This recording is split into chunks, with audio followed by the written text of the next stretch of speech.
All right, greetings everybody, and welcome to week number 11. That is right, week number 11 of your 9489 class, which is your cultural heritage class. As always, I'm your professor, Dr. J.S.K. Austin, and what we are going to do this week in our check-in video is a state of the course update. After we do that state of the course update, we will go into um, I'm actually going to talk about surnames. I know that I said in last week's check-in video that I was going to talk probably about um, a little bit about Confederate commemoration. I just don't feel like it tonight because I just got off work at my part-time job. It's late, and so I just that discussion kind of takes a lot out of me. I've had to work my part-time job a lot more this week than I typically would have to, and so I just don't feel like it. So I may come do that. I may talk about Confederate commemoration after next week. So next week we do have a sync session, but after next week maybe that's when I will get into my whole spiel on the whole Confederate commemoration thing, because I do like to talk about that, but I have to be up for it. So anyway, we're going to talk about surnames, and this kind of ties in with genealogy, which I do hope to somehow incorporate a genealogy module into the class in the future, and so I'm working around that. But in the meantime, what I'm going to do is just talk about the surnames and surname migration and that sort of thing. I'm going to talk a bit about myself and my family, but I would love to hear your family stories. So in the free-for-all section of the discussion board, if there's something that if you want to talk about your family history and surnames and migratory patterns of surnames and all of that, I would love to hear it. So you can put it in that free for all section. But let's get into that after I talk about the state of the course update. So let's get into the state of the course update. Pause. Okay, so first things first, as I said a few seconds ago, yes, you will have a sync session next week. It's going to be our final sync session of the semester.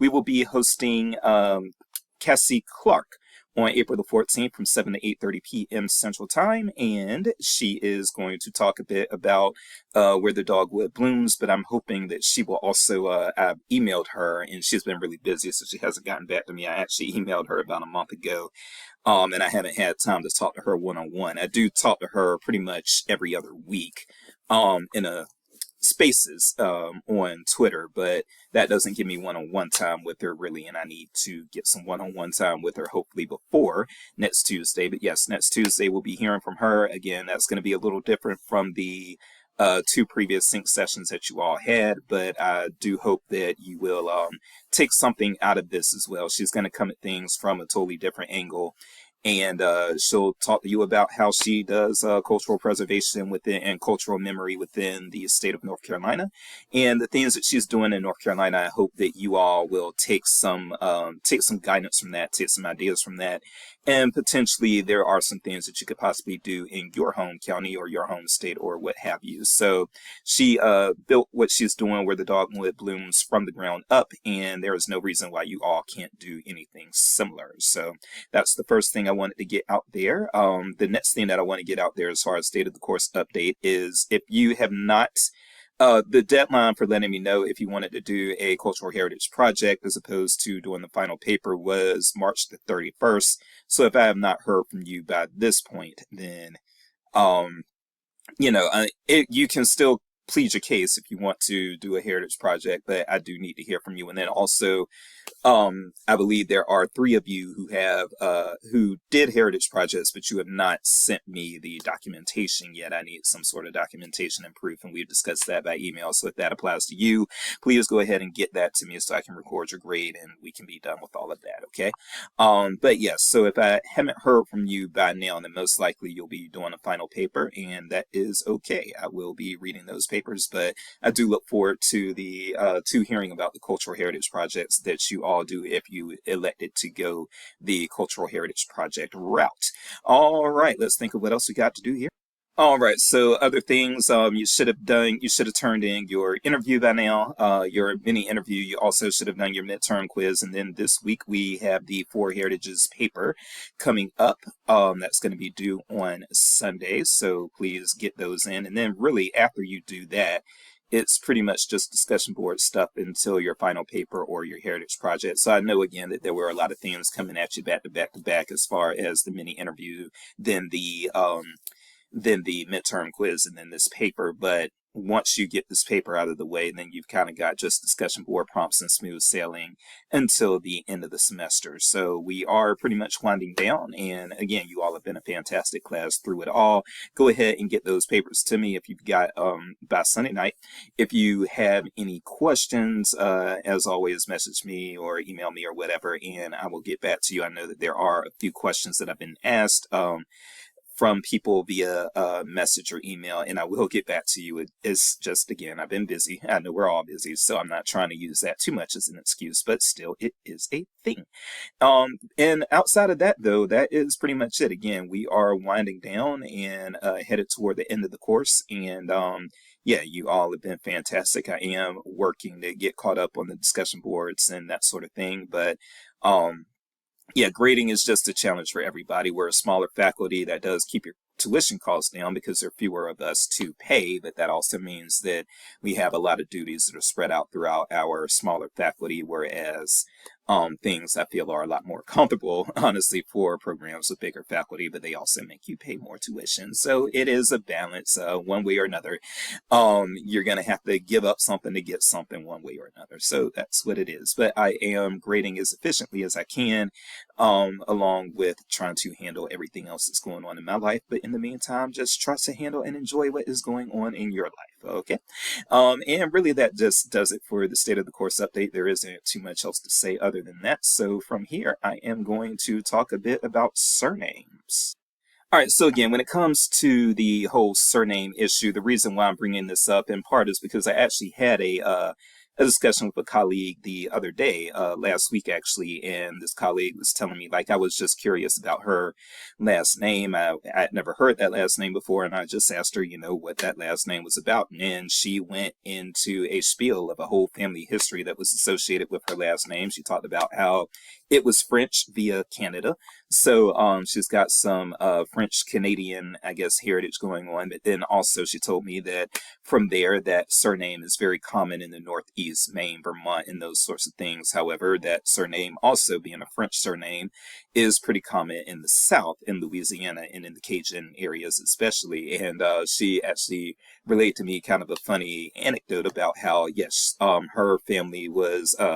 her father was more so from the Northeast, but then when he migrated to an area in the South, well, to Louisiana, basically, in a Cajun area, she told me that he had no difficulties just kind of blending back into that area, even though he really wasn't familiar with the culture. He was an outsider and normally would be seen as an outsider, but because he had that French last name, he was just accepted with no issues. And, I thought that was fascinating. That's another piece of heritage. When you look at a lot of places, specifically small towns. I don't know how much this goes with larger cities and with places like for instance, I live in Kansas City, which is a whole metro area where people from all over the place are coming together, and that's going to be the case for you if you're in a larger city, if you're in a St. Louis or a metropolitan area, if you're in a St. Louis or you're in a LA or those sorts of things. But if you've got a heritage or ties to a small town area that wouldn't be considered a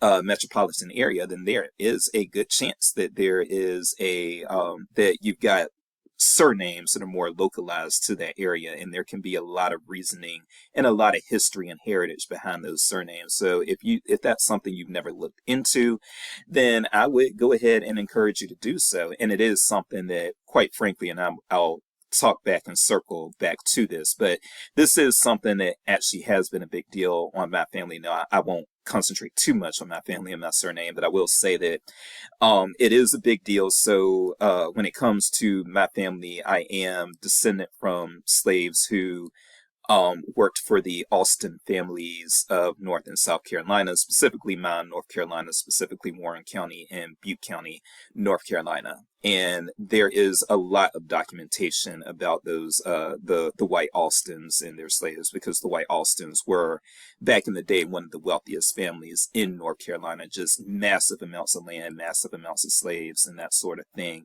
And so, yeah, there is a whole book that you can get on Amazon, And this book is actually also free. You can actually Google this and find the full text for free. So I don't know who's actually buying the hard copy. But there's a PDF of this whole thing for free. And yeah, there's, from what I understand, there are some historical inaccuracies within this book, but the researcher did the best that he could. Okay. And I actually take some pride in this. So part of the reason I'm bringing this up is because I do take some pride in this, that I am descendant of a group that was so influential within the states of North and South Carolina, and in my case, again, specifically North Carolina. But they were so influential that there is a book about this family. And in addition to that, there are archives about the Alston family in several colleges in North Carolina and South Carolina, and then a few outside even of the Carolinas. I know that William and Mary has archival materials related to the Alston family and things like that. And one of the things that, I always find interesting is my surname is so common in the Carolinas. You find Austins all over the place in North Carolina, but then once you leave the Carolinas, it is actually quite difficult to find this surname. You don't find it in Missouri that much. You don't find it anywhere outside of the Carolinas that much. And so, again, it's just something that I take a lot of pride in, because it's localized and there's some history behind it and that sort of thing. And I am, again, going to circle back to my own last name, which I guess is kind of self-serving. But before I circle back to that, I want to get into a few of these other links that I pulled up here. And I wanted to start out with this link right here. So, and I will be linking all of these into the announcement that I have tied to this check-in video. But this I thought was very interesting, and this is actually very recent information here as well. It was published in January of this year. One of the things that I found very interesting about this was it does a comparison of the top 20 surnames in the United States in the 1790 census, which I believe was the first American census, and a comparison of that to the 2010 census. I don't know why they didn't do the 2020 census. Maybe that data isn't really available in full yet, but even still, it's very interesting to make this comparison here over 200 years later and see just how things have changed. And it is the shaping of the nation. I do find the shaping of different locales like county level and city level stuff to be more interesting than what's going on at the federal level and at the state level. But, I find it all fascinating. And what you will see here, which this probably won't surprise anyone, but one of the things that you're going to see here if you decide to read this link is how Latin, Hispanic surnames are actually becoming more and more common in the top 20 and that sort of thing. So you really didn't see that at all. If you look at the 1790 census, you see things that look pretty Anglo, Smith, Brown, Johnson, Jones, no surprises there. But then in this link, we'll talk about this a little bit. It talks about how some of these fell out of the, first of all, these are the ones that are remaining in the top 20 that have remained in the top 20 throughout over 200 years, including Johnson, Williams, Brown, Jones, Miller. Those are not surprising. Also Davis, Wilson, Taylor, Moore, Martin. We know people with all those last names. But then when you scroll down, you will see that now, and this, of course, was not the case back in 1790, but you will see the rise of these Spanish origin surnames here in the United States. So now 6 of the top 20 surnames are of Hispanic origin: Garcia, Rodriguez, Martinez, Hernandez, Lopez, and Gonzalez.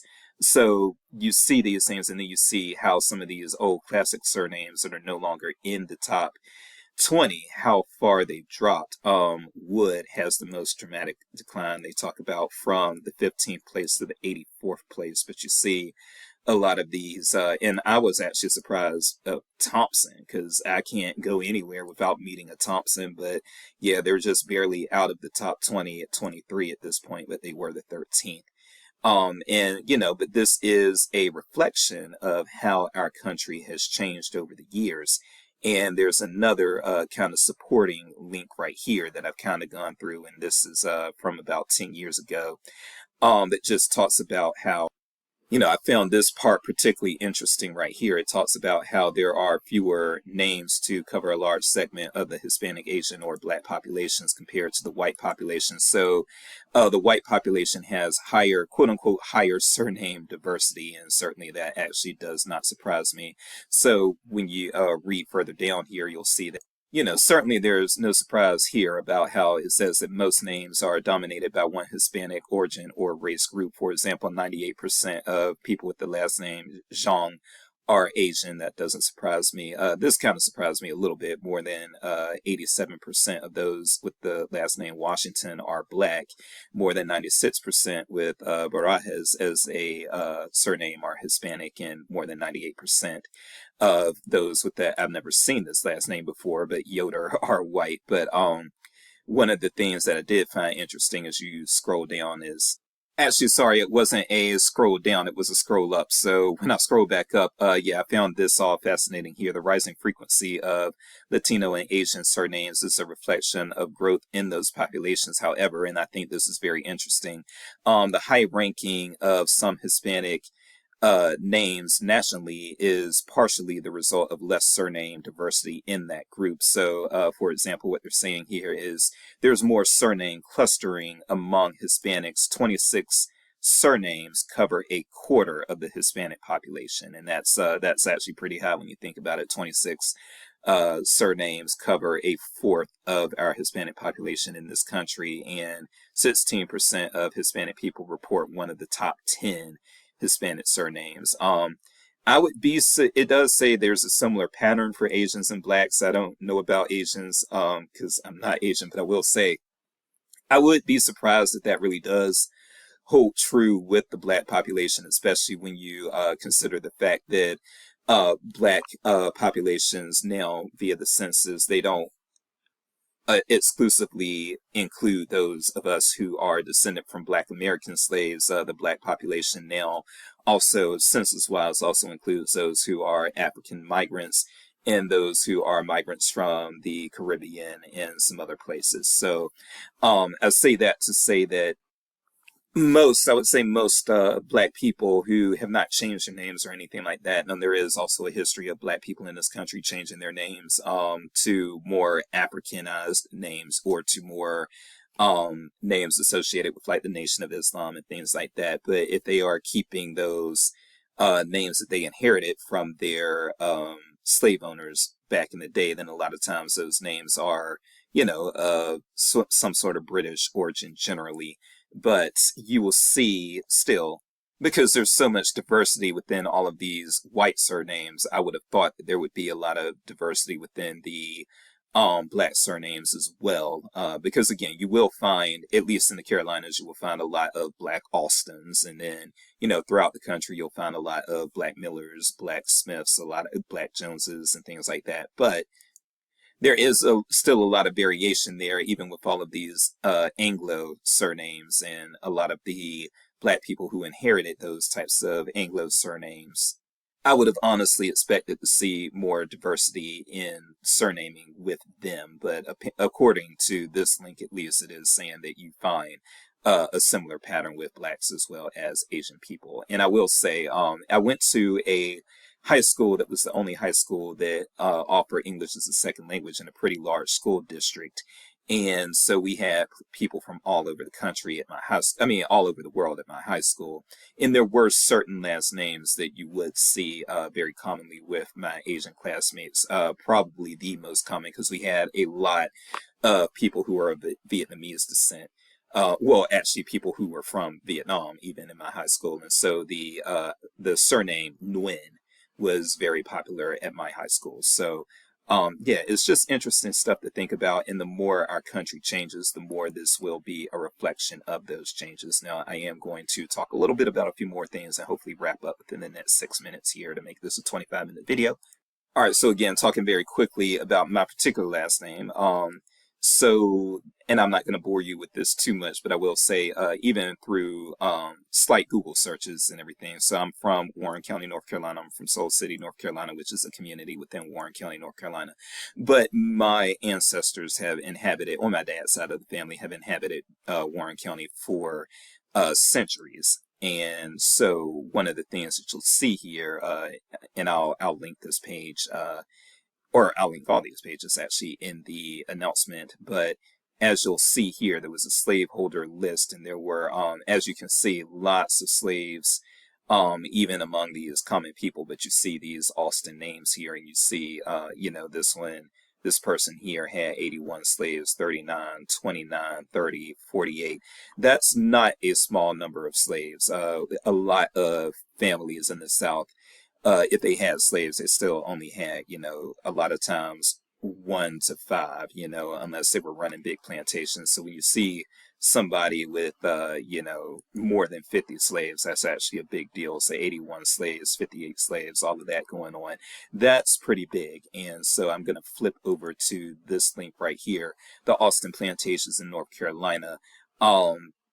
This is something that, again, is very well researched and well documented. And so I'm not necessarily related to all of the Austins all over the place in North Carolina, but what I will say is the people who owned us very much, or owned my ancestors very much, were related to the other white Austins that owned these other plantations. Again, that was a very powerful group a long time ago. And so my ancestors actually were enslaved here at the Cherry Hill Plantation in Warren County, North Carolina, in a community that's now referred to as Inez. And there is a whole history related to the slaves of George Austin, and George Austin himself, very wealthy, very well known. A lot is documented about him and his influence locally in Warren County. So these are the types of things that, again, these are family histories and legacies that matter from a cultural heritage standpoint. And so, again, if you know some of these things about your own family history, again, please post in the free for all section. It's optional, but I would love to read some of those things about your families. And then finally, if you're not aware of those things, then there may be ways to find out, of course, ancestry and that sort of thing.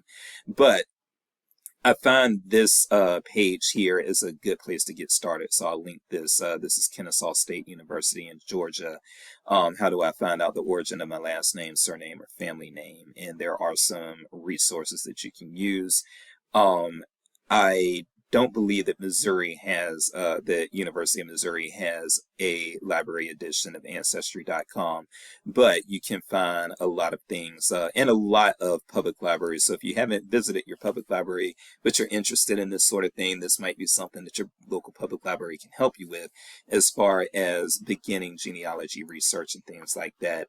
And there are a few different resources here on this page listed, so I'll put those out. But see if there is something that your local library does related to family history and genealogy and that sort of thing. And if they don't have the resources, because a lot of smaller library systems, of course, won't have the resources, but if they don't have the resources, a lot of times they can point you in the direction of who may have those resources. And then if you do know that your family is tied to a certain region of the country, then that is or a certain county, for instance. Like if you know that, you may not have grown up in that county, but if you know that your family is very closely associated, let's say with Independence, Kansas, or something like that, you can go to the local public library there. You can reach out to the local public library there and see what records they may have on the surname. They can look through newspapers and things like that, or they can direct you to those sorts of things, and you can find out what may be out there about your family history. Okay, but these are just things that are interesting to know. So with that said, let's go ahead and wrap it up here. I am Dr. Jace, and family legacy is one thing that you should not be ashamed to chase. Jace Chase got my rhyme. I will see you all in the discussion boards. And again, no check-in video next week because we have a sync session. Till then, ta-ta.